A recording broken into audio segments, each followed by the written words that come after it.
Welcome all of you. Today is our topic Iraq Iran war. इसके बहुत सारे नाम हैं। इराक ईरान वॉर है, इसको फर्स्ट गल्फ वॉर भी कहते हैं, सेकंड गल्फ वॉर भी कहते हैं।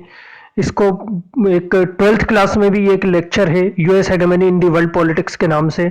तो यही टॉपिक है इसका। इराक ईरान युद्ध, प्रथम खाड़ी युद्ध, दूसरा खाड़ी युद्ध और समकालीन विश्व में अमेरिका वर्चस्व, ये पूरा एक ही टॉपिक है। तो ये बहुत ही ज़्यादा इंपॉर्टेंट टॉपिक है और बहुत डिफिकल्ट टॉपिक रहता है ये, जिसको काफ़ी इजी लैंग्वेज में मैंने एक्सप्लेन करने की कोशिश की है। और ये जो इस वक्त क्लास 12th में स्टूडेंट्स हैं वो भी देख सकते हैं, क्योंकि उनकी वर्ल्ड पॉलिटिक्स में US hegemony in the world politics के नाम से ये चैप्टर है। So let's start. In 1914 first world war started. After this war British divided Ottoman Empire different part. देखिए 1914 में फर्स्ट वर्ल्ड वॉर स्टार्ट हुआ था, प्रथम विश्व युद्ध 1914 में स्टार्ट हुआ था और ये कंटिन्यू 4 इयर्स तक चला था, 4 साल तक, 1918 तक। तो इसमें एक तरफ तो थी वेस्टर्न पावर और दूसरी तरफ थी कुछ अलग एशियन और हाफ यूरोपियन जो पावर थी। तो काफी अलग 37 कंट्रियों ने इसमें पार्टिसिपेशन किया था। तो इन्हीं में एक ओटोमन एम्पायर भी हुआ करता था जो ब्रिटिशों के अगेंस्ट फाइट कर रहे थे। तो ये वेस्टर्न पावर के अगेंस्ट थे ओटोमन एम्पायर। इसको तुर्क साम्राज्य भी कहा जाता था और ये पूरी तरीके से ओटोमन एम्पायर एक इस्लामिक एम्पायर था। तो जब ये ओटोमन एम्पायर फाइनली 1918 में फर्स्ट वर्ल्ड वॉर में ब्रिटिशों से हार चुके थे, मतलब पूरी तरीके से डिफीटेड हो चुके थे, तो ब्रिटिशों ने इनको हराने के बाद इसी ओटोमन एम्पायर के अलग अलग पार्ट कर दिए थे, क्योंकि ये ओटोमन एम्पायर उस समय काफी पावरफुल होता था और इन्होंने ब्रिटिशों को काफी, मतलब कह सकते हैं, कड़ी टक्कर दी थी इस वॉर में। तो इसके बाद ही ब्रिटिशों ने और वेस्टर्न पावर ने जो कंट्रियां थे, फ्रांस थे, अमेरिका थे, इन्होंने इस ओटोमन एम्पायर को पूरी तरीके से अलग अलग डिफरेंट पार्ट में ब्रेक कर दिया था ताकि इनकी पावर बिल्कुल कम हो जाए। तो इसको ओटोमन एम्पायर को अलग अलग पार्टों में तोड़ दिया था और कुछ पार्ट पे ब्रिटिशों ने अपना अधिकार कर लिया, कब्जा कर लिया, कुछ पे फ्रेंचों ने कर लिया, कुछ पे अमेरिकनों ने अपना, कह सकते हैं, अधिकार में ले लिए। तो इसी में एक था इराक। ये देखिए मैप है इराक का।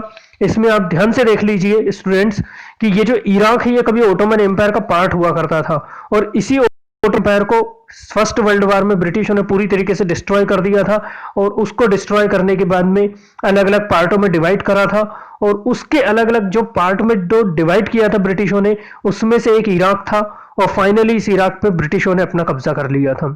तो इस इराक पे ब्रिटिशों का कब्जा हो गया था। तो इराक जो था उस समय 1918 के बाद से ब्रिटिशों के अंडर कंट्रोल में आता था। यहाँ पे देख लीजिए ये जो 2 रिवर है, पूरी तरीके से मैप देखिए। इसके एक तरफ ईस्टर्न साइड ईरान है और साउथर्न साइड आप देखेंगे तो कुवैत है, पर्शियन गल्फ है। तो ये पूरा चैप्टर इन्हीं के बीच में घूमेगा, Iraq, Iran, Persian gulf, Kuwait. तो ये है और 2 रिवर है इसमें, ये नाम लिखा हुआ है, एक यूफ्रेटस रिवर और एक टिग्रिस रिवर। तो ये दोनों रिवर देखिए बिल्कुल साउथर्न साइड में जाके इन दोनों रिवर को जो वाटर है मिक्स हो जाता है। तो जहां जाकर ये दोनों रिवर मिक्स होती हैं वहीं उसी जगह को कहते हैं शत अल अरब। और यही इन दोनों के बीच में बाद में इराक और ईरान के बीच बिल्कुल बॉर्डर डिस्प्यूट्स हो गया था बहुत ज्यादा और इसके कारण ही फाइनली इन दोनों के बीच में फाइट हुई थी। तो ये मैप है इराक का, इस पे ब्रिटिशों का कब्जा हो चुका था।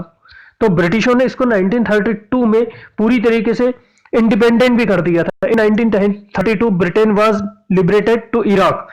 इस इराक को ब्रिटिशों ने पूरी तरीके से लिबरेटेड तो कर दिया था, मतलब इंडिपेंडेंट तो कर दिया था।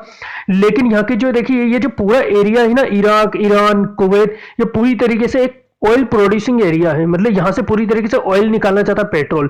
तो ब्रिटिशों ने फाइनली इस जगह पे कब्जा क्यों करा था इराक पे, क्योंकि यहां से निकाला जाता था ऑयल और वो ऑयल ब्रिटिशों की कंपनियां निकालती थी और वो अपने हिसाब से उसको इंटरनेशनल मार्केट में सेल करती थी। और कहां से ले जाती थी? पर्शियन गल्फ से उनके बड़े बड़े शिपों में उस ऑयल को कह सकते हैं ट्रांसफर किया जाता था। उस पर्शियन गल्फ से होते हुए पूरे इंटरनेशनल मार्केट में वो सेल करते थे ब्रिटिश।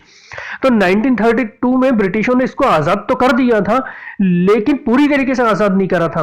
वहां की जो ऑयल, कह सकते हैं, जो ऑयल के वेल थे, कुएं थे और ऑयल की फैक्ट्रियां थी, उन पे ब्रिटिशों का कब्जा अभी भी बना हुआ था, क्योंकि मेन जो प्रॉफिट होता था वो उस ऑयल को ही बेचने पर होता था।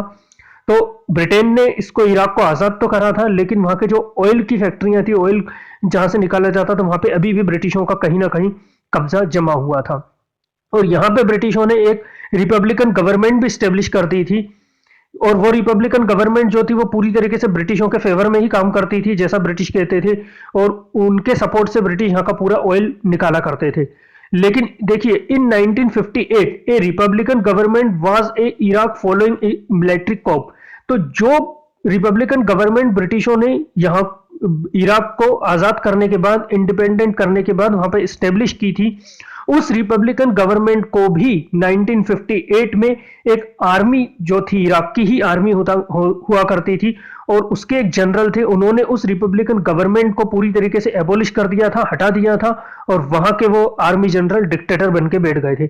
मतलब कहने का यह है कि ब्रिटिशों ने 1932 में इराक को इंडिपेंडेंट करने के बाद जो गवर्नमेंट वहां पे स्टेब्लिश करी थी, फाइनली 1958 में एक मिलिट्री कॉप होता है, एक मिलिट्री ने, वहीं की मिलिट्री ने तख्ता पलट कर दिया और उस रिपब्लिकन गवर्नमेंट को वहां से हटा दिया, और वो रूल करने लगे 1958 के बाद में।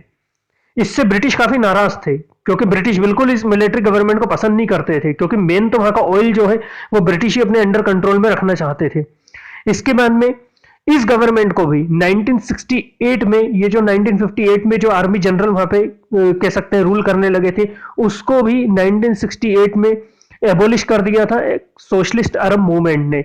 अब ये सोशलिस्ट अरब मूवमेंट क्या था? देखिए, अरब में एक मूवमेंट स्टार्ट हुआ था उस समय, 1965 से स्टार्ट हो गया था 1968 तक। इस सोशलिस्ट अरब मूवमेंट में का ये कहना था कि सारे अरब को, जो भी अरब है, उस सारे अरब कंट्रियों को एक हो जाना चाहिए, और हम सबको मिलकर अपनी पॉलिसियां खुद बनानी चाहिए, क्योंकि हम सब अरब हैं। हमारे बीच में ये वेस्टर्न कंट्रियां क्या कर रही हैं?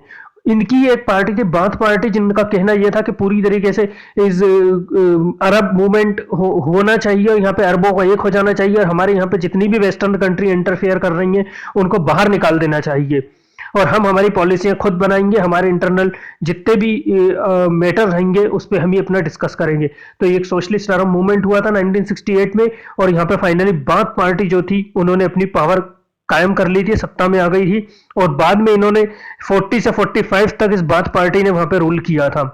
तो यहाँ के ये जो सबसे पहले प्रेसिडेंट थे वो बने थे अहमद हसन अल बक्र 1968 में। अहमद हसन अल बक्र यहाँ के पहले प्रेसिडेंट बन गए थे, और इन्हीं का कहना यह था कि सारे अरबों को एक हो जाना चाहिए, और वेस्टर्न कंट्रियों को यहाँ से जो भी है निकाल बाहर करना चाहिए। और इन्होंने ही बाद में, अहमद हसन अल बक्र ने वहाँ के जितनी भी ऑयल फैक्ट्रियां थी उनका पूरी तरीके से नेशनलाइजेशन कर दिया था, मतलब उनको पूरी तरीके से गवर्नमेंट के अंडर कंट्रोल में ले लिया था। तो जो इतने सालों से ब्रिटेन और वेस्टर्न कंट्रियां वहां का ऑयल यूज कर रही थी, अपने अकॉर्डिंग निकालती थी, अपने अकॉर्डिंग ही किसी भी कॉस्ट में वो सेल करती थी, वो अहमद हसन अल बक्र ने पूरी तरीके से एबोलिश कर दिया था, नेशनलाइजेशन कर दिया था हर ऑयल फील्ड का, उनको पूरी तरीके से अपने अंडर कंट्रोल में ले लिया था। तो इससे वेस्टर्न कंट्रियां बिल्कुल नफरत करने लगे थे इस अहमद हसन अल बक्र से, क्योंकि ब्रिटिश तो और वेस्टर्न कंट्रियां तो पूरी तरीके से वहां का जो ऑयल था उस पर अपना ही कब्जा जमाए रखना चाहते थे, क्योंकि इस ऑयल प्रोड्यूसिंग एरिया से उनको बहुत ज्यादा इनकम हुआ करती थी। तो फाइनली क्या हुआ था, अब 1968 के बाद में और इनने 10 साल तक कंटिन्यू रूल किया था।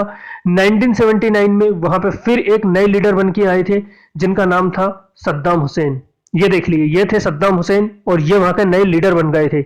और ये जो थे, ये माना जाता है पूरी तरीके से वहां के जो नए लीडर बने थे अमेरिका के सपोर्ट से बन गए थे, और अमेरिका के सपोर्ट से ही ये बने थे। तो अमेरिका का वहां पे पूरे ऑयल प्रोड्यूसिंग एरिया पे कहीं ना कहीं कब्जा था, अंडर कंट्रोल में ले रखा था, और ये काफी फेमस लीडर बने थे वहां के इराक के। तो ये इराक के लीडर हैं, और ये बाद में ही इनकी कुछ पॉलिसियों से, जो अमेरिका ने कभी इनको कह सकते हैं वहां पे मेन किंग बनाया था, बाद में अमेरिका से इनकी कुछ पॉलिसियों को लेकर फाइट हो गई थी।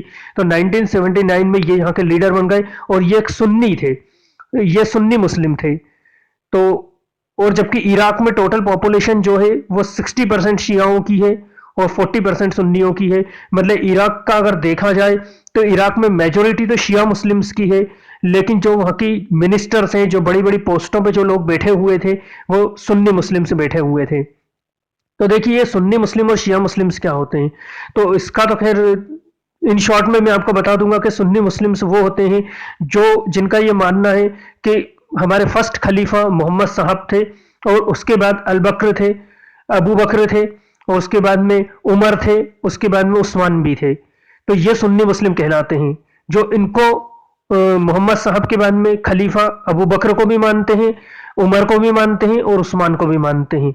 ये सुन्नी मुस्लिम्स कहलाते हैं। लेकिन शिया मुस्लिम्सों का कहना यह है कि मोहम्मद साहब के बाद फाइनली जो खलीफा बने थे वो अली थे। ये जो शिया मुस्लिम्स है ना, ये शिया मुस्लिम अबू बकर को, उमर को और उस्मान को अपना खलीफा नहीं मानते। ये कहते हैं कि मोहम्मद साहब के बाद में जो मेन जो खलीफा थे वो अली ही थे, क्योंकि खलीफा वही बन सकता था जिसका मोहम्मद साहब से ब्लड रिलेशन है या मोहम्मद साहब के कहीं ना कहीं फैमिली का ही कोई मेंबर हो। जबकि सुन्नी मुस्लिम्सों का ऐसा कहना नहीं था। तो शिया मुस्लिम्स अपने कह सकते हैं इमाम की और जो अपने खलीफाओं को जो काउंटिंग करना स्टार्ट करते हैं, जो गिनना स्टार्ट करते हैं, वो अली से करते हैं। तो जो लोग अली की शिक्षाओं को मानते हैं वो लोग शिया मुस्लिम से कहलाए, और जो ये मानते हैं कि नहीं मोहम्मद साहब के बाद में अबू बकर भी थे, उमर भी थे, उस्मान भी थे, वो सुन्नी मुस्लिम से कहलाए। जबकि शिया अबू बकर और उस्मान और उमर को नहीं मानते हैं। तो इनमें ये डिफरेंस है, आप बिल्कुल ध्यान से सुन ले और इसको नोट डाउन कर ले तो ज्यादा अच्छा रहेगा। तो ये सुन्नी मुस्लिम्स थे, और यहाँ पे जबकि मेजोरिटी किसकी थी, शियाओं की थी, और पावर में कौन थे, सुन्नी मुस्लिम्स थे। ठीक इसी समय 1979 इसी के जो नेबर कंट्री थी ईरान, यहां पे भी एक रिवॉल्यूशन फाइनली कंप्लीट हुआ था, स्टार्ट भी हुआ था, कंप्लीट भी हो गया था। जहां पे एक ये जो ईरान बना था डेमोक्रेटिक इस्लामिक गवर्नमेंट बना था, और ये पूरी तरीके से एक शिया मेजोरिटी वाला देश था।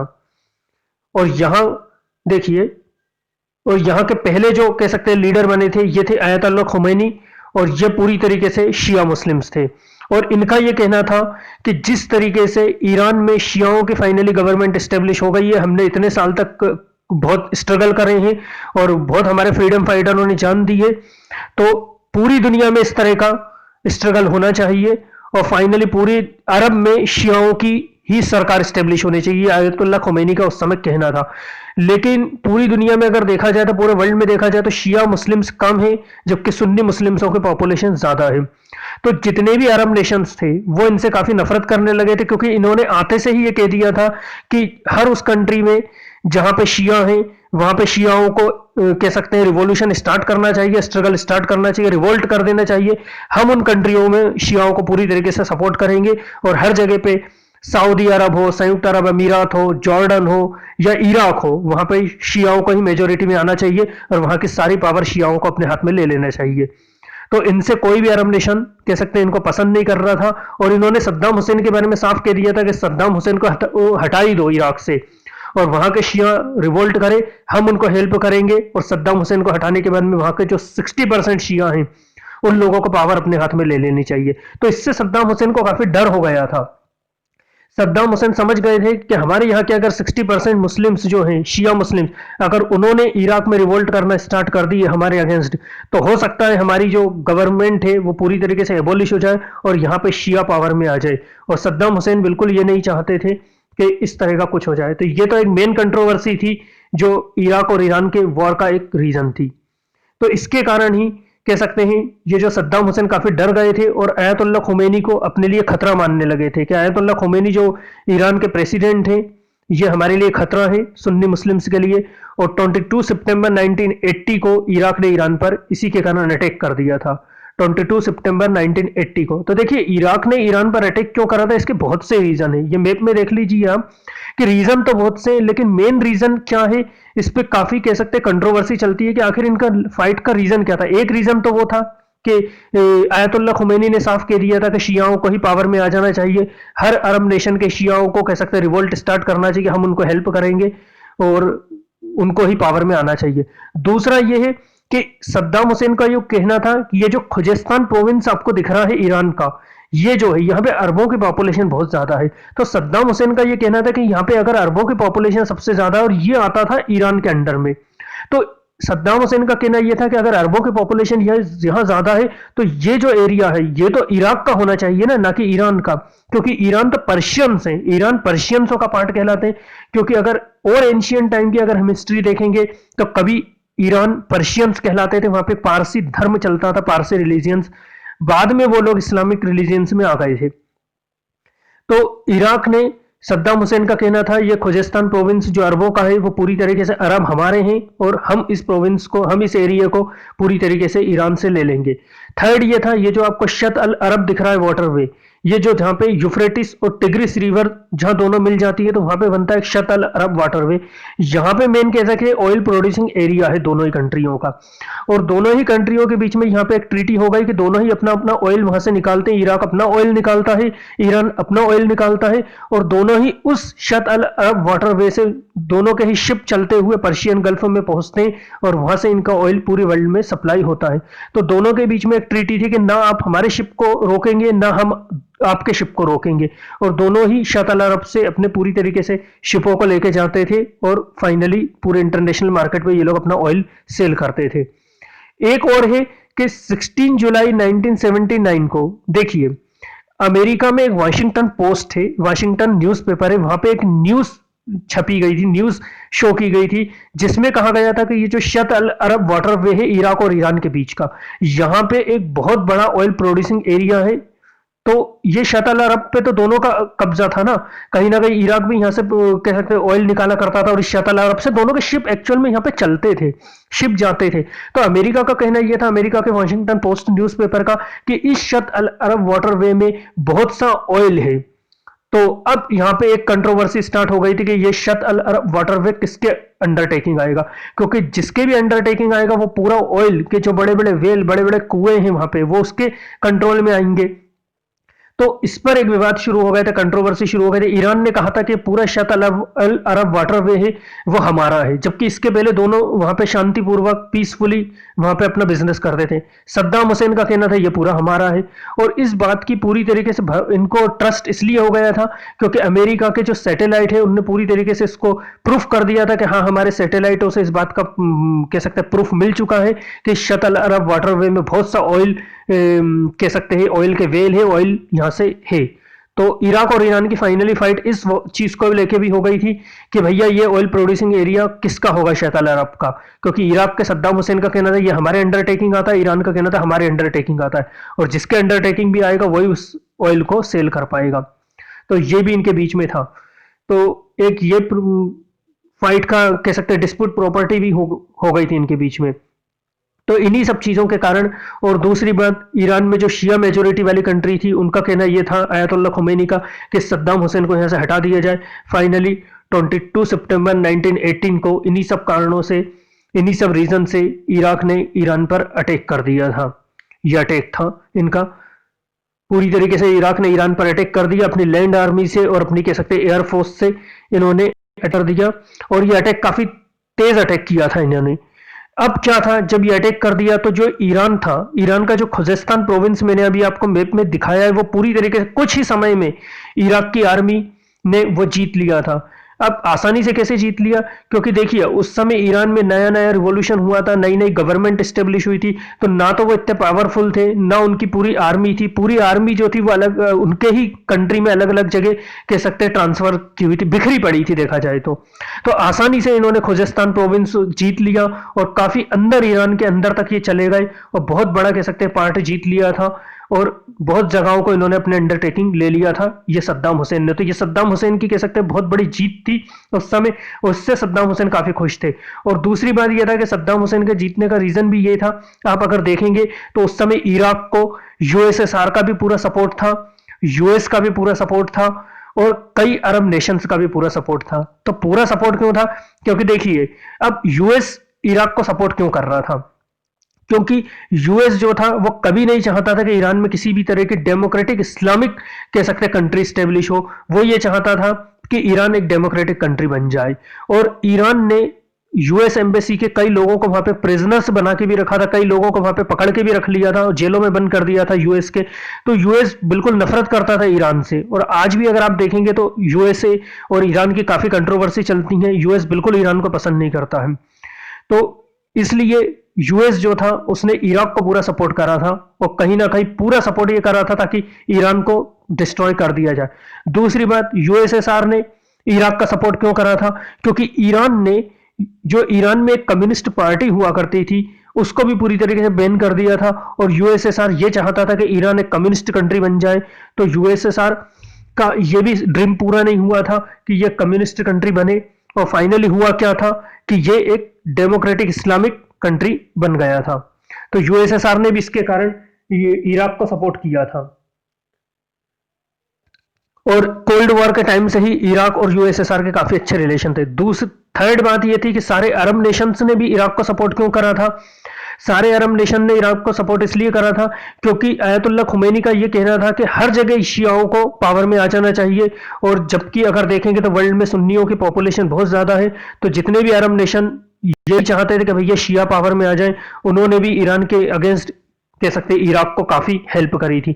और इतनी हेल्प के बाद यूएस की, यूएसएसआर की और अरब नेशंसों की काफी हेल्प के बाद में तो ये जाहिर सी बात है कि इराक ईरान को आसानी से जीत लेंगे। सद्दाम हुसैन का यही सोचना था और उन्होंने अटैक कर दिया और फाइनली खुजिस्तान प्रोविंस, उनका बहुत बड़ा जो एक एरिया था, उसको जीतने में ये काफी हद तक कामयाब भी हो गए।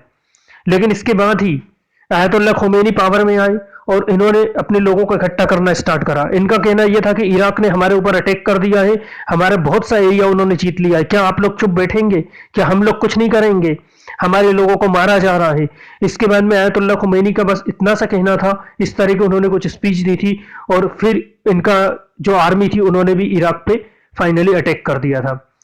ये इनका कह सकते हैं इराक पे अटैक था, तो इन्होंने भी इनकी आर्मी से इराक पे अटैक कर दिया था। अब क्या था, दोनों कंट्रियों में फाइनली वॉर स्टार्ट हो गया था और ये वॉर बहुत कह सकते हैं डिफिकल्ट था, बहुत कह सकते हैं इसने एक डेंजरस रूप ले लिया था आगे जाके। फाइनली ये वॉर चलता रहा और अब क्या था, अब ईरान ने जो सद्दाम हुसैन का सोचना था कि हम आसानी से ईरान को जीत लेंगे और ईरान के बहुत बड़े एरिया पे कब्जा कर लेंगे, इतनी सब हेल्प के बाद, वो इनका ड्रीम टूट रहा था। क्योंकि ईरान में क्या था, ईरान में आर्मी तो इतनी नहीं थी लेकिन इनके पास बहुत सी पॉपुलेशन थी। तो आयतुल्लाह खुमैनी के कहना कि सभी लोगों को आर्मी में आ जाना चाहिए और उन्होंने अपने यहाँ के काफी यंगेस्ट लोगों को आर्मी में भर्ती किया और इनका कहना था कि सबको मिलकर इराक के अगेंस्ट फाइट करनी चाहिए और सब एक साथ कह सकते अटैक कर दो ईरान पे, इराक पे, और हमको उसको हराना है और हमारी जितनी भी जीती हुई हारी हुई जगह है वो वापस लेना है। इसको कहा गया था human wave attack. Human wave attack का मतलब ये था कि ईरान ने हजारों लोगों को बॉर्डर पे खड़ा कर दिया था और उनसे कहा था कि सब एक साथ रन करते हुए, दौड़ते हुए इराक के अंदर घुस जाएं और जितने भी आगे लोग मरेंगे, 100 मरेंगे, 200 मरेंगे, 400, 500 मरेंगे, जितनों की भी डेथ होगी, लेकिन पीछे वाले लोग जाके इराक की पोस्टों पर कब्जा कर लेंगे और उनके शहरों में कब्जा कर लेंगे। और ये बिल्कुल सक्सेसफुल हो गया था। इससे ही कह सकते हैं फाइनली इराक बहुत डर चुके थे और वो इस अटैक को रोक नहीं पाए थे और इसके लिए इराक ने इनके ऊपर कई केमिकल बमों का भी यूज कर दिया था, क्योंकि ये ह्यूमन वेव अटैक बिल्कुल सक्सेसफुल था। कई लोगों की जान चली गई लेकिन कई कह सकते हैं इन्होंने अपने पूरे एरिया जो इराक ने जीते थे उसको वापस बचा भी लिया, सेव भी कर लिया। और फाइनली उसके बाद में इराक का एक बसरा सिटी होती है उस पर भी अटैक करा। तो इसके कारण जो है सद्दाम हुसैन अपनी बसरा सिटी को बचाने में बिल्कुल नाकामयाब हो गए थे। यहां तक कि मतलब ईरान ने स्टार्टिंग में अपने शहरों को तो बचाया बचाया, बाद में इराक पर भी अटैक कर दिया।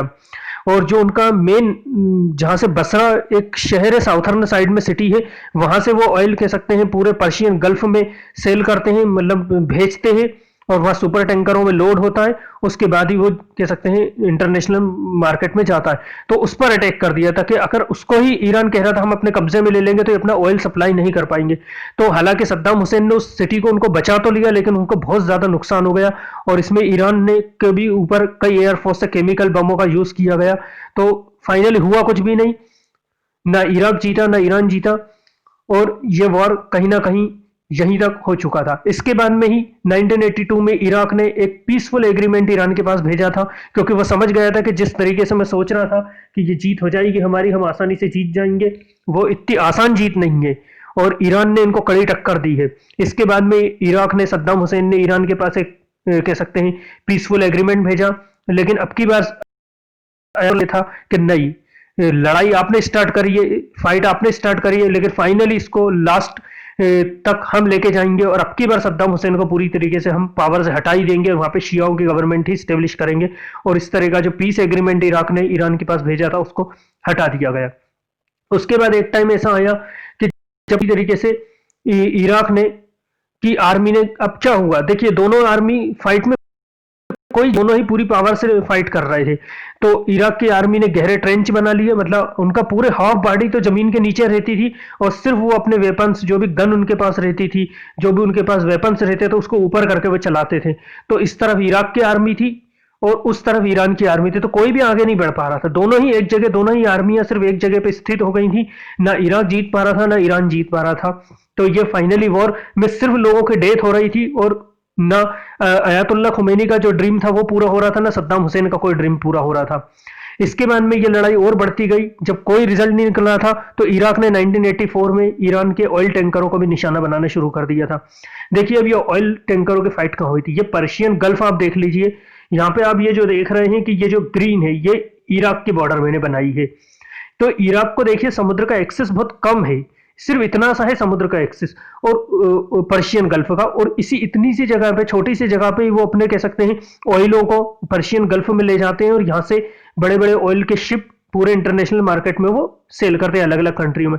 जबकि अगर इधर आप पिंक साइड में देखेंगे ना, ये जो पिंक में बना रखा है ईरान की बॉर्डर है, तो ईरान को तो समुद्र का एक्सेस बहुत ज्यादा है, तो ये यहाँ से चारों तरफ से इनके भी शिप जाते हैं और इराक के भी शिप जाते हैं। साथ में कुवैत जो है, कुवैत के भी शिप जाते हैं, सऊदी अरब के भी शिप जाते हैं, क्योंकि ये पूरी तरीके से ऑयल प्रोड्यूसिंग एरिया है।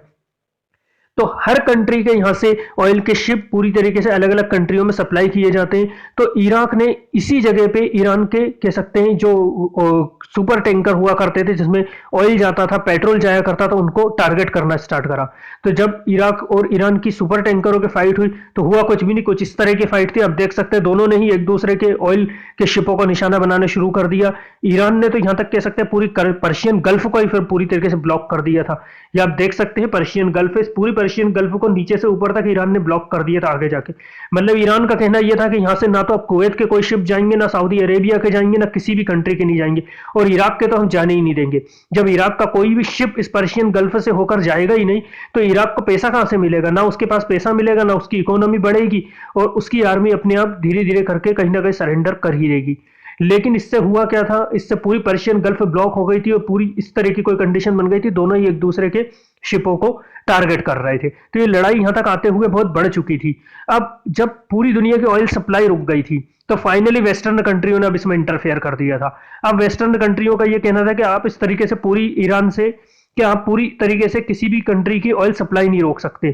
तो ईरान ने फिर वेस्टर्न कंट्रियों के और अलग अलग कंट्रियों के प्रेशर में आकर यह कहा था, ठीक है हम कुवैत के शिपों को भी जाने देंगे, सऊदी अरब के शिपों को भी जाने देंगे। देखिए यहां से कुवैत के शिप भी जाएंगे, सऊदी अरब के भी शिप जाएंगे, लेकिन हाँ इराक के शिपों को हम नहीं जाने देंगे। तो ये इनकी ट्रीटी हो गई थी। लेकिन हुआ कुछ भी नहीं था इसमें, क्योंकि लड़ाई तो दोनों की चल रही थी ना, इराक और ईरान की। तो कई बार कुछ कुवैत के शिपों को भी टारगेट कर दिया जाता था, सऊदी अरब के शिप भी निशाना बन जाते थे। तो ये लड़ाई बहुत ज्यादा यहाँ आके बढ़ चुकी थी, और पूरी दुनिया की कहीं ना कहीं ऑयल जो सप्लाई है वो रुक गई थी। और तो इसमें वेस्टर्न कंट्रियों ने पूरी तरीके से इंटरफेयर कर दिया, और इन पर प्रेशर बनाने लगे कि नहीं अब आपको इस लड़ाई को खत्म कर देना चाहिए। और दूसरी ओर ये था कि इराक के जो नॉर्थन साइड में कुछ, अगर आप इराक का मैप देखेंगे तो नॉर्थन साइड में कुर्दिश लोग भी हैं। जो कुर्दिश लोग हैं, जो सद्दाम हुसैन की सत्ता को पसंद नहीं करते थे, बिल्कुल पसंद नहीं करते थे सद्दाम हुसैन को, क्योंकि वो शुरू से ही इंडिपेंडेंट रहे हैं इराक के नॉर्थन साइड में कुर्दिश लोग। लेकिन सद्दाम हुसैन हमेशा उनको डराने दबाने की कोशिश करते थे, उनको अपने अंडर में लेने की कोशिश करते थे। तो इस पूरे वॉर में उन कुर्दिशों ने भी ईरान का पूरा सपोर्ट करा था। मतलब इराक में रहने वाले जो कुर्दिश थे, उन्होंने भी ईरान का सपोर्ट करा था। ईरान के सपोर्ट से उन्होंने कह सकते इराक पर ही अंडरग्राउंड अटैक कर दिए थे। तो इन्हीं कुर्दिशों को बाद में 1988 में जो सद्दाम हुसैन थे, उन्होंने इन्हीं कुर्दिशों को मस्टर्ड कह सकते हैं, मस्टर्ड, सैरिन और ताबून जो केमिकल बम थे, उनको कह सकते हैं गिराया गया था कुर्दिश पॉपुलेटेड एरिया पे। तो पूरी तरीके से 1988 में जब सद्दाम हुसैन ने कुर्दिशों ने, जिन्होंने कभी ईरान का सपोर्ट करा था, उनका कह सकते हैं कुर्दिशों का जेनोसाइड कर दिया, हजारों कुर्दिशों को मारा था इन्होंने, कह सकते हैं मस्टर्ड, सैरिन और ताबून गैसों से। और ये ऐसी केमिकल गैसें होती थी जिनसे हजारों लोगों को एक साथ मारा जाए, जल जाते थे, इनका पूरे शरीर जल जाया करता था और बहुत बुरी मौत मरते थे। तो ये खुर्दिस्तान है जो नॉर्थन पार्ट में है, इसमें कुर्दिशों को जेनोसाइड कर दिया था। तो कुर्दिशों की टोटल पॉपुलेशन है वहां पे 30 लाख है, और माना जाता है कि 1.5 से 2 लाख लोगों को तो इन्होंने मार ही दिया था। तो हुआ कुछ भी नहीं था इस समय। तो इसके बाद वेस्टर्न कंट्रियों ने पूरी तरीके से बोल दिया था कि नहीं, अब आपको इस लड़ाई को खत्म कर देना चाहिए, और अब हम इराक पे बहुत अलग अलग तरह के सैंक्शन भी लगा देंगे। इसके बाद में वेस्टर्न कंट्रियों के प्रेशर में आकर 1988 में एक सीज फायर साइन हो गया था इराक और ईरान के बीच में। लेकिन यही था, क्योंकि इसमें बायोलॉजिकल और केमिकल गैसों का यूज होने लगा था, इसलिए वेस्टर्न कंट्रियों ने इसमें इंटरफेयर कर दिया था। हुआ कुछ भी नहीं था। दोनों ही कंट्रियां कंटिन्यू 8 ईयर्स तक वॉर करते हुए थक चुकी थी। ना अयातुल्ला खुमैनी ये चाहते थे कि सद्दाम हुसैन को पावर से हटा दिया जाए, ना अयातुल्ला खुमैनी का ड्रीम पूरा हुआ, न सद्दाम हुसैन का ड्रीम पूरा हुआ कि वो अयातुल्ला खुमैनी को हटा दे और वहां के काफी बड़े एरिया को कब्जे में ले ले। और ले दे के हुआ कुछ भी नहीं। 10 से 20 लाख सोल्जर मारे गए, 10 से 20 लाख आम सिविलियंस इस लड़ाई में मारे गए 8 ईयर्स तक की। और फाइनली एक पीस एग्रीमेंट साइन हो गया था दोनों के बीच में। अब इराक और ईरान में तो पीस एग्रीमेंट साइन हो गया था, लेकिन फाइनली उसके बाद में ऑन 31 जुलाई 1990 पीस टॉक हुई थी बिटवीन इराक एंड कुवैत के बीच में। तो अब पीस टॉक इराक और कुवैत के बीच में क्या हुई थी, क्योंकि ईरान से तो अब इनका वॉर फाइनली खत्म हो गया था, तो अब ये कुवैत कहां से आ गया देखिए। अब ये जो इराक है ना, इसके अगर साउथर्न साइड में आप देखेंगे तो कुवैत है। तो ये जो कुवैत है, इसने कह सकते हैं इराक और ईरान वॉर में इराक की काफी हेल्प करी थी। सद्दाम हुसैन को काफी पैसा भी दिया था इन्होंने, कुवैत के कह सकते हैं वहां के किंग ने। और जितना भी जब ये जो ईरान है, इसने इराक का जो टैंकरों को कह सकते हैं पर्शियन गल्फ में पूरी तरीके से ब्लॉक कर दिया था, तो इराक का जो ऑयल सप्लाई नहीं हो पाता था, तो इराक अपना ऑयल देखिए इस रास्ते से सप्लाई करता था, कुवैत की बॉर्डर में जाता था और कुवैत कुवैत अपने शिपों में उन ऑयलों को सेल कर दिया करता था। तो कुवैत ने इस वॉर में इराक की काफी हेल्प करी थी, पैसों से भी हेल्प करी थी और कई तरह से हेल्प करी थी। तो अब कुवैत का कहना यह था कि यह वॉर पूरी तरीके से खत्म हो चुका है, अब जितना भी पैसा हमने आपको दिया है सद्दाम हुसैन को, अब आप वो पैसा हमको लौटा दें। अब हमारा कह सकते हैं जो डेब्ट है आप पे, जो कर्जा है जो आपने हमसे लिया था, वो अब आप हमको दे दें। लेकिन अब इराक में जो सद्दाम हुसैन थे, अब उनकी कंडीशन ऐसी नहीं थी कि वो इतना पैसा कुवैत को दे दें। तो उनका ये कहना था कि नहीं, इतना पैसा तो अब हम नहीं देंगे। और हिस्टोरिकल जो कुवैत था, कभी ना कभी ओटोमन एम्पायर का पार्ट हुआ करता था, जो कि इराक भी कभी ओटोमन एम्पायर से अलग हुआ था, मैंने आपको बताया। तो उनका कहना था कि इराक भी ओटोमन एम्पायर का पार्ट था, तो कुवैत भी ओटोमन एम्पायर का पार्ट था। तो ओटोमन एम्पायर का पार्ट होने के कारण कुवैत जो है इराक का ही एक प्रोविंस है, और अब हम उसको भी कह सकते हैं अपना प्रोविंस बना लेंगे जीत कर। तो फाइनली 31 जुलाई को इसी बात को लेकर, और दूसरी बात यह भी थी कि इराक का उस समय यह कहना था कि ये जो कुवैत है, कुवैत साइड ड्रिलिंग कर रहा है। मतलब ये था कि ये जो पेट्रोल निकाल रहे हैं, ऑयल निकाल रहे हैं कुवैत, सबको एक्चुअल में ये था कि हर कंट्री अपनी अपनी जमीन से ही पेट्रोल निकालेगी। लेकिन सद्दाम हुसैन का ये कहना था कि कुवैत जो है ना, वो साइड ड्रिलिंग करके हमारी जमीन से पेट्रोल निकाल रहा है। किस तरीके से, ये जी देखिए मैंने निशान बना रखा है इसमें, कि साइड ड्रिलिंग इस तरीके से करती थी कुवैत की गवर्नमेंट। पहले तो नीचे जाती थी, फिर वर्टिकल में पलट जाते थे और वो कुवैत की जमीन से ऑयल निकाला करते थे। तो सद्दाम हुसैन का और उनकी गवर्नमेंट का ये कहना था कि कुवैत जो है साइड ड्रिलिंग करके हमारी जमीन का भी ऑयल निकाल रहे हैं, और इस कारण इंटरनेशनल मार्केट में कुवैत जब ज्यादा ऑयल निकाल रहा है, तो वो अपना ऑयल कह सकते हैं बहुत चीप प्राइस में, सस्ते में सेल कर रहा है। और उसको जब वो कह सकते हैं इतने कम प्राइस में ऑयल सेल करेगा, तो हमसे ऑयल कौन परचेस करेगा। इस कारण पूरी तरीके से जो ऑयल की कॉस्ट है वो कुवैत के कारण बिगड़ चुकी है, और हम तो पहले ही लॉस में जा रहे हैं। हम तो पहले ही 8 ईयर्स तक ईरान से वॉर में पूरी तरीके से डिस्ट्रॉय हो गए, तो हमारा ऑयल कोई खरीद नहीं रहा है, और ये कुवैत इस तरीके से हमारी जमीन का ऑयल निकाल कर सस्ते में सेल कर रहे हैं। तो इसी चीज को लेकर इन दोनों के बीच में काफी कंट्रोवर्सी बढ़ गई थी, और जिसके बाद एक पीस टॉक भी हुई थी 31 जुलाई 1992 को। यह भी वेस्टर्न कंट्रियों के सपोर्ट से हुई थी, जिसमें कुवैत ने माना था कि हाँ, हमने साइड ड्रिलिंग की है और हम इसके पैसे सद्दाम हुसैन को दे देंगे। तो माना जाता है कि सद्दाम हुसैन ने कहा था कि मेरे को 9 से 10 बिलियन यूएस डॉलर चाहिए, लेकिन कुवैत ने कहा था कि नहीं, मैं इतने नहीं दूंगा। उन्होंने कुछ कम बोले थे, 8 से 9 बिलियन यूएस डॉलर का ही कहा था। बस इसी बात पे सद्दाम हुसैन पूरी तरीके से उस मीटिंग को छोड़कर चले गए थे, और नेक्स्ट डे ही 2 अगस्त 1990 को इराक ने अब कुवैत पर भी अटैक कर दिया था। उनका कहना यह था कि कुवैत भी हमारा था हिस्टोरिकल, और हम कुवैत पर भी अटैक करके उसको अपना बना लेंगे। तो कुवैत पर फाइनली अटैक कर दिया था इराक ने। और देखिए, जिस समय इराक ने कुवैत पर अटैक करा था, उस समय इराक के पास दुनिया की वर्ल्ड की 4th लार्जेस्ट आर्मी थी, और जबकि कुवैत के पास इतनी बड़ी आर्मी नहीं थी। कुवैत एक बहुत रिच कंट्री है, लेकिन आर्मी के मैटर में बहुत वीक है, और ना उनने अपनी आर्मी को कोई इतना प्रिपेयर करा था, क्योंकि वो इतना समझ ही नहीं पाए थे, और इराक ने बहुत फास्ट तरीके से उन पर अटैक कर दिया था। तो इससे पूरे कुवैत पर कह सकते हैं इन्होंने कब्जा कर लिया था कुछ ही टाइम में, और कुवैत की जितनी भी ऑयल मिलें थी उन पर भी अपना कब्जा जमा लिया था। और कुवैत के जो कुवैत सिटी में जो उनके राजा रहते थे, किंग रहते थे, रॉयल फैमिली के लोग, वो सब कह सकते भाग कर अपनी जान बचाकर अब सऊदी अरेबिया चले गए थे। सऊदी अरेबिया भी इनके बीच में, क्योंकि सऊदी अरेबिया के बॉर्डर भी कुवैत और इराक से बिल्कुल आपस में टच होती है, तो इराक ने अटैक कर दिया था कुवैत पे। अब 7 अगस्त 1919 को ऑपरेशन डेजर्ट शील्ड स्टार्ट किया गया था। ये यूएस ने स्टार्ट करा था। देखिए, जैसे ही इराक ने कुवैत पर अटैक करा था, अमेरिका ने एक डेजर्ट शील्ड ऑपरेशन स्टार्ट कर दिया था, क्योंकि अमेरिका जानता था कि जितना भी कुवैत का ऑयल है वो कहीं ना कहीं अब सद्दाम हुसैन के अंडर कंट्रोल चला जाएगा, और उस पर जो कुवैत की गवर्नमेंट का और जो हमारा कंट्रोल है वो हट जाएगा। तो कहीं ऐसा ना हो कि सऊदी अरब पे भी अटैक कर दे। अब आप यहाँ देखिए कि ये जो इराक है और नीचे सऊदी अरेबिया है, क्योंकि इराक की बॉर्डर सऊदी अरेबिया से भी लगती है, और सऊदी अरेबिया का जितना भी ऑयल है वो कहीं ना कहीं यूएस के अंडर कंट्रोल आता है। यूएस वहां पे अंडर कंट्रोल करके बैठा है और उसको डॉलर में सेल करता है। वैसे तो पूरे वर्ल्ड में जितना भी ऑयल निकाला जाता है वो सब डॉलर में ही एक्सचेंज होता है, क्योंकि ये तो एक बहुत पहले ट्रीटी अमेरिका ने कर ली थी। लेकिन अब कहीं ऐसा ना हो कि सद्दाम हुसैन सऊदी अरेबिया पे अभी अटैक कर ले और उनकी भी ऑयल कंपनियों को कैसे नुकसान पहुंचाए, वहां पे बम गिरा दे, वहां उनको डिस्ट्रॉय कर दे, या उसको भी अपने अंडर कंट्रोल में ले ले। और सऊदी अरेबिया से अमेरिका के बहुत अच्छे रिलेशन थे, तो इसके कारण सऊदी अरेबिया के लिए एक डेजर्ट शील्ड ऑपरेशन स्टार्ट करा था, जिसमें वहां पे अपनी आर्मी पूरी तरीके से उन्होंने अमेरिका ने डिप्लॉय कर दी थी सऊदी अरेबिया के सिक्योरिटी के लिए फाइनली। और इसका नाम था operation desert shield. Saudi Arabia के सिक्योरिटी के लिए अमेरिका ने अपनी आर्मी भेज दी थी। और इसी समय जब इराक ने कुवैत पर अटैक करा था, तो कुवैत में जो हमारे हिंदुस्तान के लोग हुआ करते थे ना, हमारी इंडियन गवर्नमेंट ने भी कुवैत से हिंदुस्तान के लोगों को निकाला था, जिसको कहा गया था एयरलिफ्ट करा था। बड़े बड़े विमान हिंदुस्तान एयरलाइंस के कह सकते हैं कुवैत गए थे, और वहां पे हालांकि परमिशन भी ली गई थी वहां पे जाने के लिए सद्दाम हुसैन से।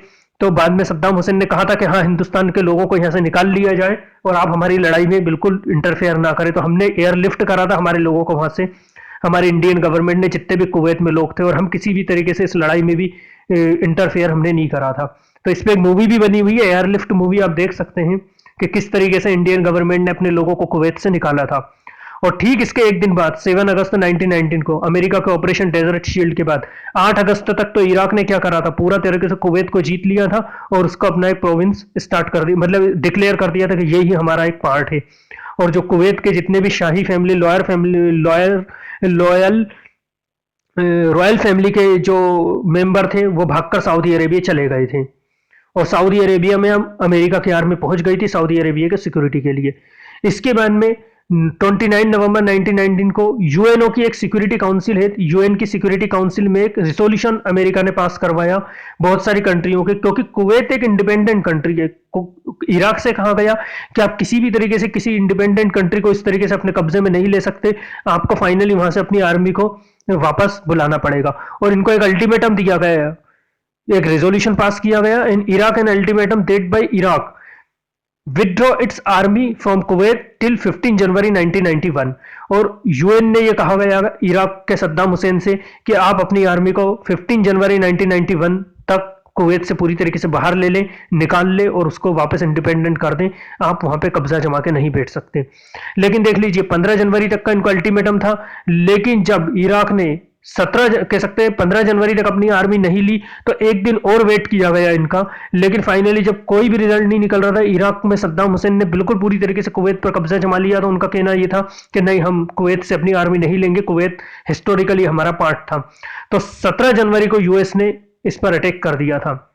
अब देखिए 17 जनवरी को जब यूएस ने इस पर अटैक करा था, तो 35 कंट्रियों का कोलिएशन बनाया था, मतलब अकेले ने अटैक नहीं करा है अमेरिका ने।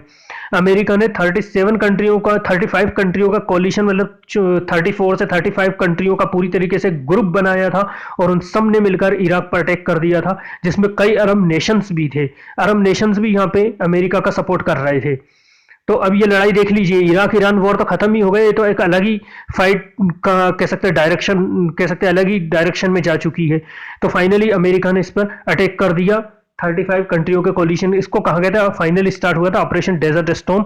अब देखिए ये बहुत, और इसके बाद इसी में सद्दाम हुसैन का ये कहना था कि ठीक है, कोई बात नहीं, अगर अमेरिका और 35 कंट्रियां अगर अटैक कर रही हैं तो ठीक है, ये भी हमारा पूरी तरीके से जो बैटल है, the mother of all battle, ये सारे युद्धों की मां साबित होगा। सद्दाम हुसैन का ये कहना था कि आ जाओ मैदान में, हम भी देख लेते हैं। और उन्होंने भी पूरी तरीके से अपनी आर्मी को आगे कर दिया और बहुत घमासान वॉर होने लगा था। लेकिन ये जो कुछ ही दिन में जो सद्दाम हुसैन का ये कहना था कि दी मदर ऑफ ऑल बैटल, सारे युद्धों की ये जो मां साबित होगा, ये पूरी तरीके से धरा रह गया, और यूएस ने बहुत बुरी तरीके से उनकी आर्मी को कुवैत से खदेड़ दिया था। और 26 फरवरी तक आते आते तो पूरी तरीके से इराकी आर्मी मजबूर हो गई थी कुवैत को खाली करने पे। हालांकि पहले तो अमेरिका ने एयरफोर्स से घमासान बम गिराए थे इनके बाद, इसके बाद कुछ लैंड लड़ाई भी हुई थी, जमीनी लड़ाई भी हुई थी अमेरिका की आर्मी से और 35 कंट्रियों के आर्मी से इराक की आर्मी के, और काफी टाइम तक ये वॉर भी चला था। लेकिन कुछ समय बाद ही, ओनली 1 मंथ या डेढ़ के अंदर ही 26 फरवरी को फाइनली इराकी आर्मी पूरी तरीके से हार चुकी थी और सद्दाम हुसैन पूरी तरीके से समझ गए थे कि हम हारना है इस वॉर में और हाँ हम कुवैत को खाली कर देंगे। तो 26 फरवरी को उन्होंने डिक्लेयर कर दिया था कि हाँ हमारी आर्मी कुवैत को खाली करके चली जाएगी। तो देखिए, लेकिन अब इराक की आर्मी कुवैत से चली तो गई, लेकिन जाते जाते वहां की जितनी भी ऑयल फैक्ट्रियां थी और ऑयल मिलें थी, वहां की जो ऑयल प्रोड्यूसिंग एरिया था, उन सबको आग लगा के चली गई थी। देखिए आप देख रहे हैं किस तरीके से, ऐसा माना जाता है 737 ऑयल प्रोड्यूसिंग एरिया, मतलब ऑयल के कुओं को जहां से पेट्रोल निकाला जाता था वहां पे आग लगा के चले गए थे, पूरी तरीके से डिस्ट्रॉय कर गए थे, ताकि कुवैत वापस अपनी ऑयल प्रोड्यूसिंग एरिया, ऑयल मिलों को स्टार्ट ना कर पाए और अमेरिका की आर्मी भी आगे ना बढ़ पाई इस तरह से। और इसके बाद ही अमेरिका ने, देखिए इसके बाद ही फाइनली क्या हुआ था, ये 26 को पीछे हट रहे थे, इसके बाद ही अमेरिका ने, देखिए पीछे हटती हुई, जब इन्होंने पूरी ऑयल मिलों में आग लगा दी थी तो अमेरिका ने क्या करा था, इस पीछे हटती हुई जो इराक की आर्मी थी, इनको कह सकते हैं पूरी तरीके से अपनी एयरफोर्स से इन पर बम गिराए गए थे। ये एक हाईवे था, कह सकते हैं बसरा से होता हुआ जाता था इराक का, और इसी रास्ते से होते हुई इराक की आर्मी पीछे हट रही थी और उस समय अमेरिका की एयरफोर्स ने इन पर घमासान बम गिराए थे। तो ये देखिए इसका क्या हाल हो गया था उस समय, पूरा ये हाईवे खत्म हो गया था और माना जाता है कि इस हाईवे में इराक की आर्मी भी फंस चुकी थी। और उस वक्त अमेरिका को कहीं ना कहीं इन पे बम नहीं गिराना चाहिए था, क्योंकि पीछे हटती हुई आर्मी पे बम गिराना पूरी ह्यूमैनिटी के अगेंस्ट होता है। लेकिन अमेरिका की एयरफोर्स ने इन पे बम गिराए थे, इसमें हजारों आम सिविलियंस भी मारे गए थे और इराक की आर्मी के तो बहुत बुरी हालत हो गई थी। तो इसको कहा गया था डेड हाईवे। ये देखिए किस तरह की कंडीशन हो चुकी थी ये डेड हाईवे की, कि पीछे हटती हुई आर्मी पे भी अमेरिका ने बम गिराए थे। तो अमेरिका का इस समय काफी विरोध हुआ था कि वहां पे कई आम सिविलियंस भी थे, कई आम लोग भी थे, कई अलग अलग कह सकते हैं कंट्रियों के लोग भी थे उस हाईवे पे, आपने वहां पे इतने क्यों बम गिराए। तो ये इस तरीके को बिल्कुल कह सकते हैं डेड हाईवे, वहां लाशों के ढेर पड़े थे लेकिन कोई उठाने वाला नहीं था। इराक की आर्मी को बचना मुश्किल हो गया ना यहाँ पे, अमेरिका ने यहाँ पे इतने बम गिराए थे, इस तरह का हाल हो गया था। आज भी अगर वहां पे कोई जाता है ना ना कहीं ये कंडीशन दिख जाती है कि आसपास की इस तरह की। तो ये कह सकते हैं सिंबल है उस समय के वॉर का, कि गल्फ वॉर का सिंबल है। और ये गल्फ वॉर वही वॉर था जो पहली बार कह सकते हैं लाइव टीवी पर कह सकते हैं दिखाया गया था कि किस तरीके से अमेरिका की आर्मी ने इराक की आर्मी को पूरी तरीके से हराया है, और बहुत बुरी तरीके से कह सकते हैं इराक की आर्मी हार रही है। तो ये पूरी तरीके से लाइव टीवी पर पहली बार कोई वॉर लाइव टीवी पर शो किया गया था, और ये CNN चैनल ने शो करा था, और भी बहुत सारे थे उनके ब्रॉडकास्टिंग की गई थी, लेकिन CNN चैनल इसके बाद काफी फेमस हो गया था, क्योंकि उसमें पूरी तरीके से दिखाया गया था कि किस तरीके से रिपोर्टर आगे खड़ा है और पीछे से बड़ी बड़ी मिसाइलें इराक की आर्मी पे गिराई जा रही है। तो ये पहला लाइव वॉर था जिसको लाइव टीवी पर दिखाया गया था और लोगों ने लाइव देखा था इसको। तो ये इस तरह की कोई कंडीशन थी। और फाइनली क्या हुआ था, 28 फरवरी को जॉर्ज बुश जो थे उन्होंने एक सीज फायर डिक्लेयर कर दिया था कि हाँ अब शांति हो जाएगी।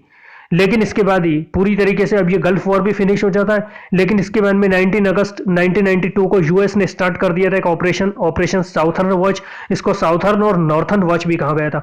अब ये क्या था, इसमें क्या करा था अमेरिका ने, क्या करा था, अपने जो 5000 सोल्जर थे, आर्मी के कमांडो थे, उनको सऊदी अरेबिया में उनकी सिक्योरिटी के लिए रख दिया था कि सऊदी अरेबिया की सिक्योरिटी करेंगे, ताकि आगे भी सद्दाम हुसैन कभी सऊदी अरेबिया पर अटैक ना करे और हमको एक एक इंफॉर्मेशन इनकी मिलती जाए। तो इसको कहा गया था ऑपरेशन साउथर्न वॉच और नॉर्थर्न वॉच।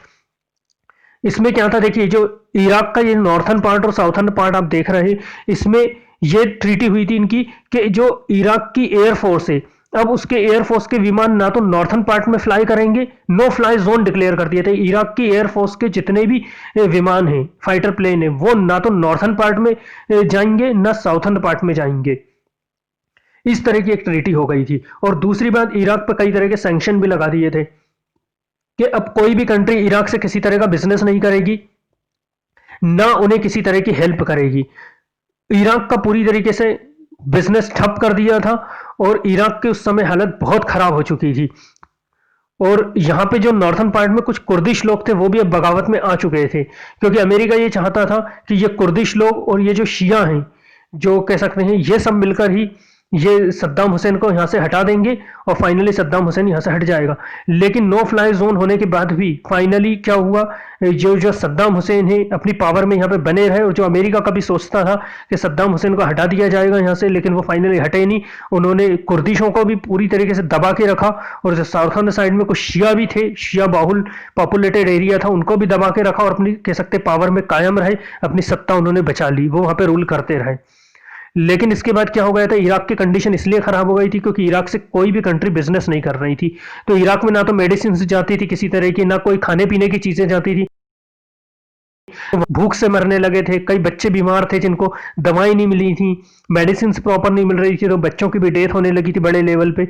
तो बहुत ज्यादा लॉस होने लगा था। उसके बाद में ही इतने सब लॉस को देखते हुए यूएन ने और बहुत सारी कंट्रियों ने मिलकर इसके लिए एक oil for food program start करा था कि अब क्या होगा। ऑयल फॉर फूड का मतलब ये था कि इराक अपना ऑयल दूसरी कंट्रियों को सेल करेगा, लेकिन उसके बदले इराक को किसी तरह का पैसा नहीं मिलेगा, सिर्फ कुछ जरूरत की चीजें मिलेंगी, जैसे मेडिसिन दे देंगे, खाने पीने का सामान दे देंगे, जिससे वो सिर्फ अपने लोगों को जनरल हेल्प कर सके, खाने पीने की सप्लाई कर देंगे और मेडिसिन दे देंगे, उनको प्रॉपर ट्रीटमेंट दिया जाएगा ताकि वहां के आम पब्लिक को जो जरूरत की चीजें हैं वो मिल जाए। तो ये oil for food program start किया गया था। इसके बाद स्टार्ट हो गया था, देखिए, beginning of the new world order. अब यहां से स्टार्ट हुआ था beginning of the new world order. अब कैसे शुरुआत हो गया था, क्योंकि 1991 तक आते आते पूरी तरीके से सोवियत यूनियन का डिसोल्वेशन हो चुका था, और एक बहुत बड़ा वॉर जो कंटिन्यू 10 से 12 सालों से चल रहा था ये भी खत्म हो गया था, और सोवियत यूनियन भी डिसोल्व हो गया था। तो उसका कह सकते हैं भी हीरो कहीं ना कहीं अमेरिका बन चुका था, यूएस बन चुका था, और इस वॉर की भी कह सकते हैं स्टार्टिंग से ही अमेरिका का यहाँ पे इंटरफेयर था, और इस वॉर का भी हीरो अमेरिका था। तो अब कहीं ना कहीं ये डिसाइड हो गया था कि अब तो वर्ल्ड ऑर्डर अमेरिका ही डिसाइड करेगा, यूएस ही डिसाइड करेगा, क्योंकि यूएस कहीं भी इंटरफेयर कर सकता है, उसकी पावर सबसे ज्यादा है। इसके बाद में क्लिंटन ईयर्स क्या था, तो यह beginning of the new world order का मतलब यही था कि पूरी दुनिया में एक ही सुपर पावर बची है, चाहे वो कह सकते हैं एशिया की हो, चाहे वो यूरोप की हो, क्योंकि पूरी तरीके से ये अरब कंट्रियों को भी अमेरिका ने पूरी तरीके से डिस्ट्रॉय कर दिया था, खत्म कर दिया था। इसके बाद में यहाँ पे क्लिंटन ईयर्स ये था कि यहाँ पे फिर इलेक्शन हुए थे, तो यहाँ पे एक नए प्रेसिडेंट बन के आ गए थे, William Jefferson bill Clinton. George H Bush जो पूरी लड़ाई के कहीं ना कहीं हीरो थे, वहां पे वो इतना करने के बाद भी अमेरिका में इलेक्शन पूरी तरीके से हार गए थे, और इसके बाद में ये Clinton, William Jefferson bill Clinton वहां पे आ गए थे। और इनका शुरू से स्लोगन ये रहा था कि मैं अपनी जो पूरी तरीके से मेरी पॉलिसी रहेंगी वो सिर्फ अमेरिका तक ही सीमित रहेंगी, हम दूसरी कंट्री में किसी तरह का कोई इंटरफेयर नहीं करेंगे। तो ये देख लिए बिल क्लिंटन ये इसी शर्त पर जीत के आए थे कि हम इंटरफेयर अदर कंट्रियों में नहीं करेंगे, सिर्फ हम हमारी कंट्री का ट्रेड बढ़ाएंगे, इकोनॉमी बढ़ाएंगे। तो इसी के कारण अमेरिका में जीत चुके थे, और इनका जितने भी टाइम ये अमेरिका में रहे थे इन्होंने किसी तरह से नहीं करा था, और ये पूरी तरीके से अपना ट्रेड बढ़ाया था। तो काफी कह सकते पीस रही थी उस समय अमेरिका में।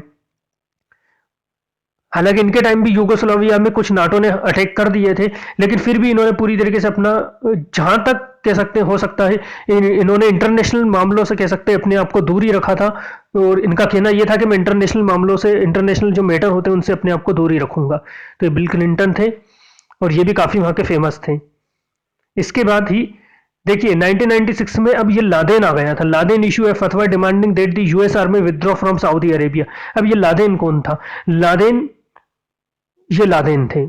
ये देखिए, अब इस लादेन का ये कहना था कि यूएस की जो आर्मी सऊदी अरेबिया में है, और ये जो सऊदी अरेबिया के बड़े बड़े किंग हैं जिन्होंने यूएस की आर्मी को सऊदी अरेबिया में इनवाइट कर लिया है, बुलाया है, तो इनकी गलत पॉलिसियों के कारण आज पूरी दुनिया में यूएस अपना इंटरफेयर बढ़ा रहा है, और सऊदी अरेबिया को लगभग उसने अपने अंडर कंट्रोल में ले रखा है। तो इसने ये फतवा दिया था, ये पूरी तरीके से कट्टर इस्लामिक था, सुन्नी मुस्लिम्स था। तो इसने ये कहा था कि यूएस की आर्मी को सऊदी अरेबिया छोड़ देना चाहिए, और ये जितने भी अरब नेशन से हम हमारे मैटर खुद सॉर्ट आउट कर लेंगे, ये जो वेस्टर्न आर्मियां हैं हमारे मैटर में इंटरफेयर करती हैं, इनको बिल्कुल नहीं करना चाहिए। तो इनकी सोच थी, और इन्होंने इसी कारण यूएस की आर्मी को बोला था कि पूरी तरीके से आप सऊदी अरेबिया से चले जाएं, हम हमारे मैटर खुद सॉर्ट आउट करेंगे। जबकि यूएस का कहना यह था कि हम सिर्फ सऊदी अरेबिया की सिक्योरिटी के लिए वहां पे हैं। तो ये लादेन था, और ये काफी बड़ा टेररिस्ट ऑर्गेनाइजेशन इसने उस समय कह सकते हैं बना लिया था, अलकायदा। तो इसके बाद ही इसी लादेन ने यूएस से पूरी तरीके से नफरत करने लगा था ये, और सऊदी अरेबिया की जो बड़ी गवर्नमेंट हुआ करती थी जिन्होंने यूएस की आर्मी को वहां पे इनवाइट किया था, उनके अगेंस्ट भी इसने काफी बम ब्लास्ट सऊदी अरेबिया में करे थे। तो यूएस के कह सकते हैं प्रेशर के बाद में सऊदी अरेबिया ने इसकी सिटीजनशिप भी खत्म कर दी थी। तो ये जॉर्डन चला गया था, जॉर्डन भग गया था अपनी फैमिली के साथ। फिर जॉर्डन ने भी इनको वहां से निकाल बाहर करा था, क्योंकि अमेरिका ने वहां पे भी प्रेशर बनाए थे कि लादेन की सिटीजनशिप आप कोई नहीं देगा, किसी भी कोई कंट्री नहीं देगी। तो लादेन वहां से भी चला गया था। फिर अफगानिस्तान में कहीं जाके छुप गए थे और वहां से अमेरिका के अगेंस्ट ये अटैक किया करते थे। और इसके बाद में इसी लादेन ने 1998 में नैरोबी में बम ब्लास्ट कर दिए थे अमेरिका के एम्बेसी पे, केन्या और तंजानिया में। तो कुछ बम ब्लास्ट थे इस तरह के वहां पे बम ब्लास्ट हुए थे, जिसमें कई हजारों अमेरिकी सिविलियंस और आम नागरिक मारे गए थे। और अमेरिका के जो राजदूत जो दूसरी कंट्रियों में रहते हैं, एम्बेसी के एम्बेसडर, उनको भी मार दिया था। और इसके बाद में जांच हुई थी तो पूरा अमेरिका ने यही कहा था कि ये जो लादेन है इसका अलकायदा ऑर्गेनाइजेशन है, इन्होंने ही यहाँ पे बम ब्लास्ट किए हैं। तो ये लादेन, इसके बाद में इसी के अगेंस्ट 20 अगस्त 1998 को यूएस ने स्टार्ट कर दिया था ऑपरेशन इनफाइनाइट रीच।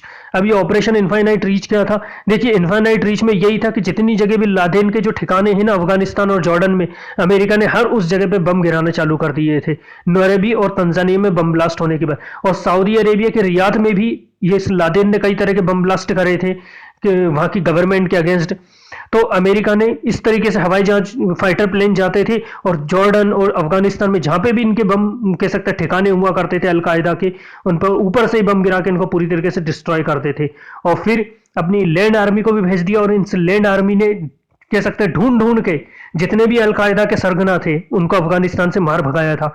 तो इस कारण ये जो लादेन का कहना यह था कि इस लड़ाई में कई आम सिविलियंस भी मारे गए हैं और अमेरिका की आर्मी ने कई आम सिविलियंस को भी टारगेट करा है इस तरह के बम ब्लास्टों में। ऊपर से आप बम गिराते थे, कहाँ गिरते थे, क्या गिरते थे, तो बहुत आम सिविलियंस भी मारे गए हैं। तो अलकायदा और ये जो लादेन है अमेरिका से पूरी तरीके से नफरत करने लगा था और अलकायदा इसका ऑर्गेनाइजेशन था। इसके बाद में ही इसने एक और फतवा कह सकते दिया था 1999 में।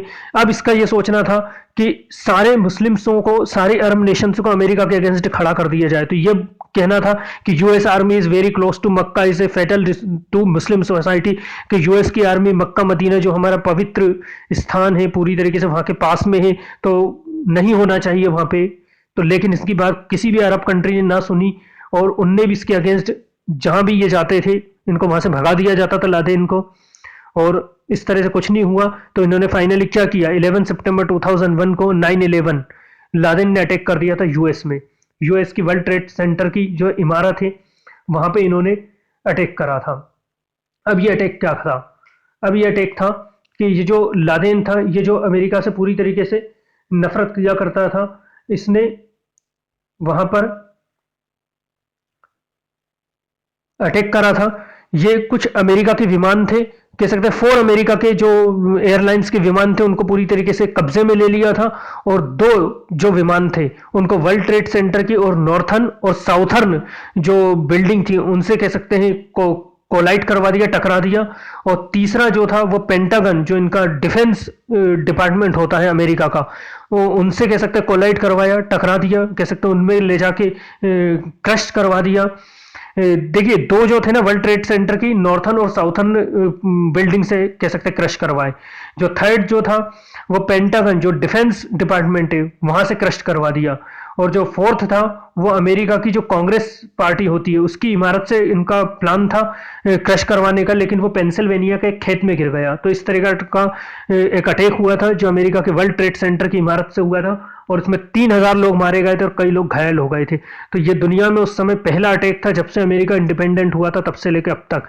इसके पहले 1940 में जब कह सकते हैं सेकेंड वर्ल्ड वॉर स्टार्ट हो रहा था तब जापान ने ही इतना बड़ा अटैक करा था और उसके बाद से ये दूसरा इतना बड़ा अटैक था। तो इसके बाद तो पूरी तरीके से अमेरिका का ये कहना था कि ये लादेन को अब कैसे भी करके हमको ढूंढ के पकड़ के मारना ही है, यही हमारा सबसे बड़ा एनिमी है।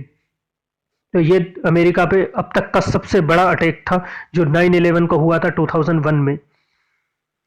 इसके बाद ही अमेरिका ने 7 अक्टूबर 2001 यूएस ने स्टार्ट कर दिया था Operation Enduring Freedom. Enduring Freedom का official name used by the US government for the global war on terrorism. इसमें देखिए अब यहाँ पे एक नए प्रेसिडेंट बन के आ गए थे जॉर्ज बुश। ये जो जॉर्ज बुश है ये नए प्रेसिडेंट थे वहां के, और इनका ही कहना था कि अब हम हर उस कंट्री पे अटैक करेंगे जो टेररिज्म को इंक्रीज कर रहे हैं, टेररिज्म को सपोर्ट करते हैं, हम किसी को नहीं बख्शेंगे। और पूरी दुनिया में इन्होंने उस समय अपनी आर्मी से अलग अलग लोगों को अरेस्ट कर लिया गया था और उनको जेल में बंद कर दिया था। क्यूबा के पास इनका एक कह सकते हैं बेस भी था इनकी नेवी का, ग्वांतानामो। वहां पे कई लोगों को इन्होंने अरेस्ट करके रखा था, उनको कई तरीके से सजाएं दी जाती थी, उनको मारा जाता था। तो पूरी दुनिया में कह सकते हैं अरेस्ट किया गया, और इनका कहना यह था कि हम हर उस कंट्री पे अटैक कर देंगे जो टेररिज्म के अगेंस्ट होगी। और ने पूरी तरीके से लादेन को सपोर्ट, कहा कि लादेन को पूरा सपोर्ट इराक दे रहा है और अब हम इराक पे भी अटैक करेंगे। ये जॉर्ज बुश का कहना था कि हम आतंकवाद को बढ़ावा नहीं देने देंगे, आतंकवाद तो जो भी कंट्री फैलाएगी हम उसको पूरी तरीके से निस्ते नाबूद कर देंगे, खत्म कर देंगे। और दूसरी बात इनका यह कहना था कि जो 1991 में इराक को पहले एक ट्रीटी हुई थी, उसमें इराक ने कहा था कि हम बायोलॉजिकल और केमिकल वेपन्स नहीं बनाएंगे, खत्म कर देंगे, लेकिन सद्दाम हुसैन वापस बायोलॉजिकल और केमिकल वेपन्स बनाने लगे हैं और वो लोगों के लिए बहुत घातक है। हालांकि इस चीज की पूरी तरीके से प्रूफ नहीं हो पाया था, लेकिन इनका यह कहना था कि नहीं, वो WMD बना रहे हैं, यानी वेपन्स ऑफ मास डिस्ट्रक्शन, यानी कि एक ऐसा हथियार जो एक समय में कई लोगों को मार देता है। कई तरह के केमिकल बनाए जा रहे हैं। हालांकि बहुत सी कंट्रियों ने इस बात को एक्सेप्ट नहीं करा था कि नहीं, इराक में सद्दाम हुसैन किसी भी तरह के इस तरह के वेपन्स को नहीं बना रहे हैं, आपको उन पर अटैक नहीं करना चाहिए। लेकिन इन्होंने UN के भी कह सकते हैं सिक्योरिटी काउंसिल में भी इस तरह के प्रस्ताव को पास कराने की कोशिश की थी, लेकिन फाइनली वो रिजोल्यूशन पास नहीं हुआ था। तो इन्होंने उसकी भी परवाह ना करते हुए और कहा था हम तो टेररिज्म के अगेंस्ट अटैक करेंगे। और इन्होंने फाइनली 19 मार्च 2003 को US ने अटैक कर दिया था इराक पे, ये कहते हुए कि यही टेररिस्टों को बढ़ा रहे हैं और जॉर्डन, अफगानिस्तान और इराक में जो लादेन के जो ठिकाने बने हुए उनको हम डिस्ट्रॉय कर देंगे। यह सेकंड गल्फ वॉर था। हालांकि इस बार अमेरिका के सपोर्ट में बहुत कम कंट्रियां थी और लोगों का यह कहना था कि नहीं, अमेरिका को नहीं करना चाहिए, क्योंकि किसी भी तरीके से प्रूफ नहीं हुआ है कि सद्दाम हुसैन इस तरह के वेपन्स को बना रहे हैं या उनके पास इस तरह के वेपन्स हैं। खुद अमेरिका में भी इस चीज का विरोध हुआ था, लेकिन इन सब चीजों की परवाह किए बिना इन्होंने कह सकते हैं अटैक कर दिया था। और इस बार इनका अटैक करना यह था, इन्होंने की एक पॉलिसी थी शॉक एंड ए। इसका मतलब यह था कि पूरी तरीके से इराक की आर्मी डिस्ट्रॉय हो जाएगी और उनका जो जो कॉन्फिडेंस है वो लूज हो जाएगा, और इन्होंने फाइनली अटैक कर दिया। इस बार इनके साथ बहुत कम कंट्रियां थी, अब इतनी कंट्रियों का कोलिशन नहीं था जो पहले था, लेकिन फिर भी कुछ कंट्रियां जैसे यूक्रेन, ऑस्ट्रेलिया, ये तो इनके हमेशा से सपोर्टर रहे हैं, तो इन्होंने इनका सपोर्ट करा था 2003 में भी। और फाइनली इनने दूसरा गल्फ वॉर भी शुरू हो गया था, इराक पे अटैक कर दिया था। और इसका मकसद ये भी था कि इराक के जो ऑयल प्रोड्यूसिंग एरिया है उसको अपने अंडर कंट्रोल में ले लेने का। और ये अटैक हुआ और 1 मई 2003 में US ने बगदाद पर कब्जा कर लिया, जो इराक की कैपिटल है। सद्दाम हुसैन की आर्मी ने भी फाइट करी थी, लेकिन बहुत तेज अटैक था और वो इतना अटैक एक्सेप्ट नहीं कर पाए, मतलब झेल नहीं पाए, और ना वो उनका कुछ अगेंस्ट कुछ कर पाए। और US ने तेजी से अटैक करते हुए इराक की जो कैपिटल थी बगदाद पे कब्जा कर लिया। और फिर स्टार्ट हुआ कि सद्दाम हुसैन को ढूंढा जाए। सद्दाम हुसैन कहाँ है? सद्दाम हुसैन भाग चुके थे और काफी कह सकते 6 महीने तक उनको ढूंढा गया, और दिसंबर 2003 में सद्दाम हुसैन को अरेस्ट कर लिया गया US आर्मी ने। पूरी तरीके से सद्दाम हुसैन पकड़ा गया। अब सद्दाम हुसैन जब पकड़ा गए तो इनको 2006 में सद्दाम हुसैन को फाइनली फांसी दे दी गई। उन पर कई तरह के ब्लेम लगाए गए कि केमिकल मास डिस्ट्रक्शन वेपन्स बना रहे हैं, सद्दाम हुसैन एक टेररिस्ट है। इस तरीके से उनको सद्दाम हुसैन को फांसी दी गई। इसके बाद देखिए, जैसे ही सद्दाम हुसैन को फांसी दी गई, सद्दाम हुसैन को जैसे ही फांसी दी गई, अब इराक में कोई लीडर नहीं था। अब इराक की कंडीशन बहुत खराब हो चुकी है, क्योंकि वहां पे क्या हुआ था, ये सद्दाम हुसैन की जो थे ये तो सुन्नी थे, तो अब वहां पे क्या होगा, शिया और सुन्नियों के फाइट होने लगी, क्योंकि पूरी तरीके से इराक की कंडीशन खराब हो चुकी थी।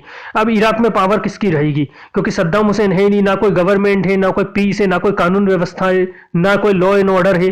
तो कंडीशन बहुत खराब हो गई थी। अलग अलग तरह के मिलिट्री ग्रुप बन गए थे इराक में, कुछ आम लोगों की आर्मी बन गई थी, कुर्दिश पावर में आ चुके थे। शिया ये चाहते थे कि हमारे हाथ में पावर आ जाए, सुन्नी ये चाह रहे थे कि हमारे हाथ में पावर आ जाए।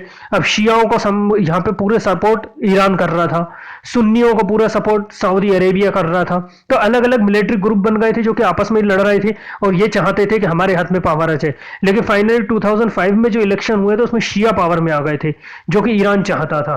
ईरान तो चाहता ही था शिया पावर में आ जाए, और फाइनली वहां पे शिया पावर में आ गए थे। तो अब इन शियाओं ने कुछ पॉलिसी बनाई।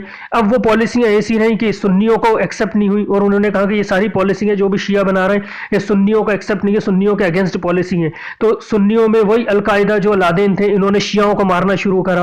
अब इसके अगेंस्ट फिर शियाओं ने सुन्नियों को मारा।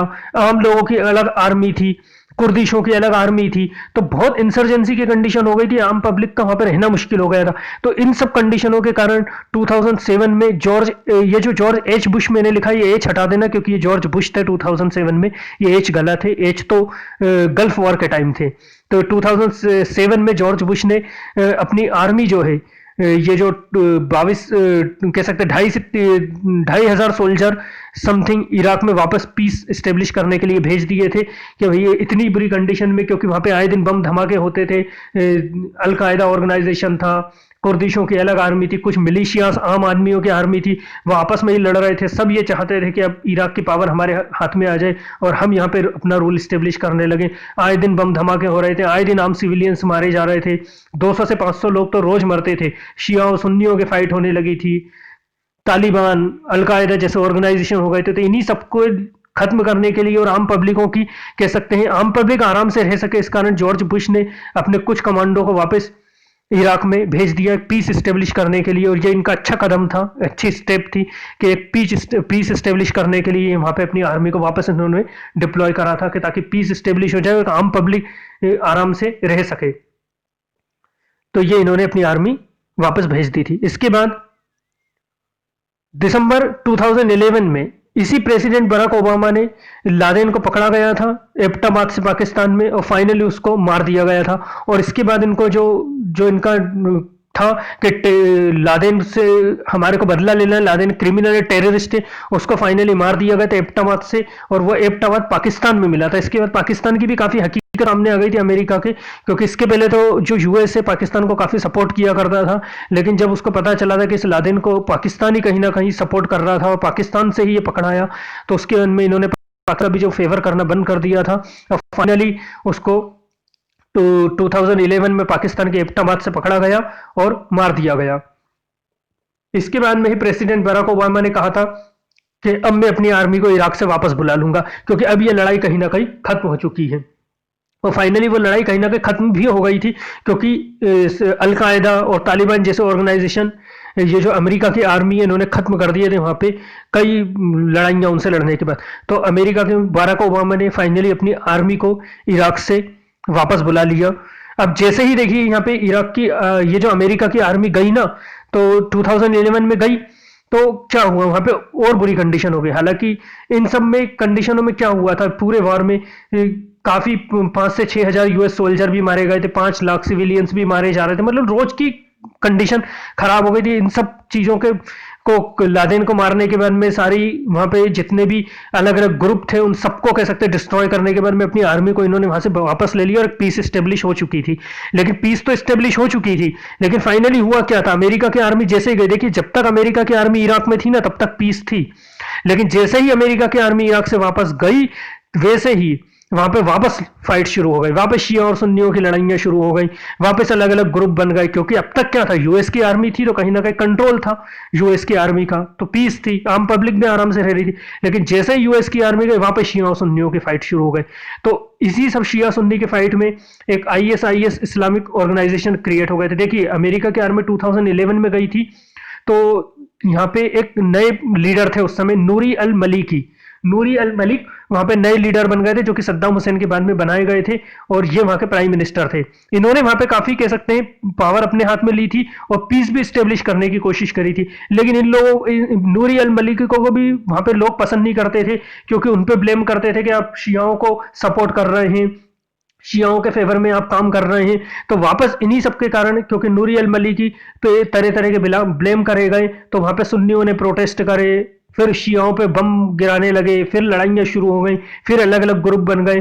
तो इन्हीं सब के कारण एक ISIS Islamic state of Iraq and Syria एक नया ऑर्गेनाइजेशन बन गए थे। ये बहुत बड़ा ऑर्गेनाइजेशन था, टेररिस्ट ऑर्गेनाइजेशन 2014 का, और इन्होंने ही वहां पे बहुत तेजी से अटैक करते हुए इराक के एक बहुत बड़े पार्ट को कब्जे में ले लिया था।